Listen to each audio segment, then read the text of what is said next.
भारत का इतिहास केवल राजाओं और बादशाहों का इतिहास नहीं, बल्कि विचारों, आदर्शों और विरोधाभासों का इतिहास है। जहां एक ओर अकबर जैसा सहिष्णु शासक नजर आता है, वहीं दूसरी ओर औरंगजेब आलमगीर खड़ा है। एक ऐसा नाम जो सदियों से विवादों के घेरे में है। कोई उसे जालिम और निर्दयी कहता है, तो कोई उसे धर्म का रक्षक और सच्चा अनुशासन प्रिय बादशाह। आखिर औरंगजेब कौन था? एक बेरहम शासक या फिर एक महान मुगल सम्राट जिसने अपनी आत्म अनुशासन और कठोर जीवन शैली से मिसाल कायम की? आज हम इस रहस्यमयी बादशाह की कहानी में उतरेंगे और जानेंगे, क्या औरंगजेब वाकई क्रूर था या इतिहास ने उसके साथ नाइंसाफी की है। 3 नवंबर 1618 गुजरात के दोहाद क्षेत्र में शाहजहां और मुमताज महल के घर जन्मा था औरंगजेब।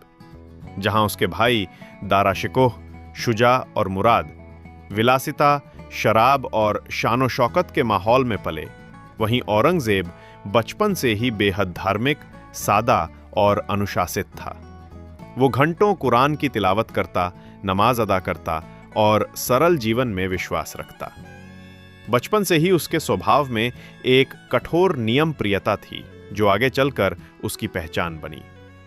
साल 1657 शाहजहां बीमार पड़े। मुगल गद्दी का सवाल खड़ा हुआ।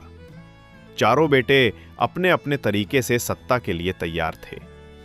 शाहजहां की चाहत थी कि गद्दी उसके सबसे बड़े बेटे दारा शिकोह को मिले, जो उदार, विद्वान और दरबारी राजनीति में निपुण था।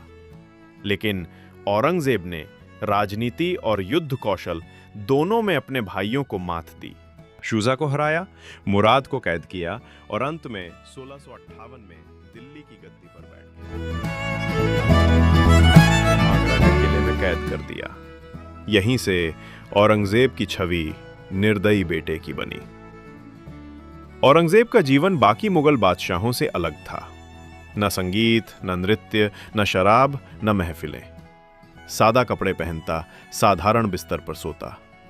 दरबार में भी बिना सोने चांदी के दिखावा। उसका सबसे बड़ा गुण था ईमानदारी और आत्मनिर्भरता। इतिहासकार बताते हैं कि वो अपने खर्चों के लिए टोपी सीलता और कुरान की नकल लिखता था। ये वही सम्राट था जिसने 49 वर्षों तक शासन किया, लेकिन मरते वक्त उसकी अपनी संपत्ति कुछ चांदी के सिक्कों और हाथ से सीली टोपियों तक सीमित थी। जहां शाहजहां ने ताजमहल जैसी शाही इमारतें बनवाई, वहीं औरंगजेब के समय में भव्य स्थापत्य कम दिखाई दिए। उसने दरबारी संगीतकारों को दरबार से बाहर निकाल दिया। कहा, संगीत हराम है। चित्रकला और मूर्तिकला पर भी नियंत्रण लगाया। कई लोग इसे कला विरोध मानते हैं, लेकिन उसने मस्जिदों और धार्मिक संस्थानों को बढ़ावा दिया। जैसे दिल्ली की जामा मस्जिद के बाद कई और मस्जिदें और इमारतें उसके दौर में बनी।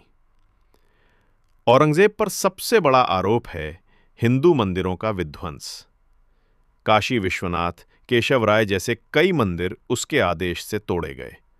इसीलिए उसे धर्मांध शासक कहा गया। लेकिन दूसरी तरफ कई प्रमाण बताते हैं कि उसने कई मंदिरों को सुरक्षा भी दी। यहां तक कि कई हिंदुओं को ऊंचे प्रशासनिक पदों पर भी रखा। राजपूतों से उसके संबंध कभी मित्रवत रहे तो कभी विरोधी।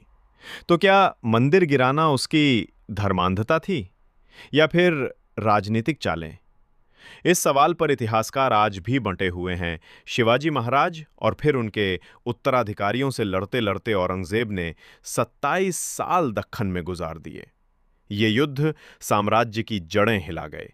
खजाना खाली हुआ, सेना थक गई और साम्राज्य की शक्ति बिखर गई। इतिहासकार मानते हैं कि यही संघर्ष मुगल साम्राज्य के पतन की नींव बना। औरंगजेब एक अनुशासन प्रिय शासक था। उसने फतवाए आलमगीरी लागू किया, जो इस्लामी कानूनों पर आधारित था। भ्रष्टाचारियों को कठोर दंड मिलता, गलत काम करने वाले अधिकारियों को बख्शा नहीं जाता। लेकिन उसकी धार्मिक नीतियां कई बार समाज में तनाव का कारण बनी। 1707 अहमदनगर। लगातार युद्ध, थकान और उम्र ने औरंगजेब को कमजोर कर दिया। उसने वसीयत लिखी, मुझे साधारण कफन में दफनाना, मेरे लिए कोई भव्य मकबरा ना बनाना। मेरी कब्र पर उतना ही खर्च करना जितना मैंने टोपियां सिलकर और कुरान की नकल लिखकर कमाया है। आज उसकी कब्र औरंगाबाद, महाराष्ट्र में एक साधारण सी मजार है। न संगमरमर, न शाही गुंबद, बस मिट्टी, सादगी और 49 वर्षों तक शासन करने वाला सबसे लंबे शासनकाल वाला मुगल। उसे क्रूर इसलिए कहा गया क्योंकि उसने अपने पिता को कैद किया, भाइयों को मारकर गद्दी छीनी, मंदिरों का विध्वंस, कला और संगीत का विरोध किया। और महान इसलिए कहा गया क्योंकि उसने व्यक्तिगत सादगी और ईमानदारी को चुना। अपनी मेहनत से टोपियां सिली, कुरान की नकल लिखकर पैसे कमाए। शाही खजानों का इस्तेमाल उसने अपने व्यक्तिगत खर्चों के लिए नहीं किया। उसने धर्मनिष्ठ और अनुशासन प्रिय जीवन जिया। इतिहास कभी भी सिर्फ काला या सफेद नहीं होता। औरंगजेब भी उसी विरोधाभास का नाम है। वो सत्ता का प्यासा भी था और धर्म का सेवक भी। वो कला का विरोधी भी था और ईमानदारी का प्रतीक भी।